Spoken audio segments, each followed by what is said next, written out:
I think for us, we've been going out there. We're trying to establish ourselves out there. There's a lot of people, when I was in Baylor, there's a lot of people in California that, because of whatever tax reasons or, they wanted to kind of, go to Texas, right? So there's a lot of people, I think, in Texas that play football, California play football. And so we'll continue to recruit the West Coast. Before I took this job, I went one day and did like a little thing at CBS. I was talking to Trent Green, the old quarterback, and he said something to me. He said, Matt, I live in Kansas City because I'm doing NFL games every week. And I didn't want to be in New York having to fly.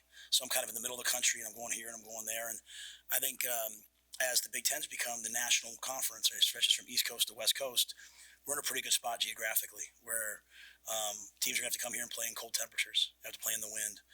We're going to have, a 2.5-hour flight here, a 2.5-hour flight here. But I think the impact for the sports on the West Coast flying to the East Coast, and more importantly, the East Coast flying to the West Coast, like you're on the East Coast and you fly to the West Coast, some teams will try to go a day early, but the research says it's a day per time zone. So you go to the East Coast, you fly to the West Coast, and then you come back, you get back at 5 in the morning. It takes you usually till the next Thursday to get ready for that, right? So, I think it's going to be great for our Olympic sports.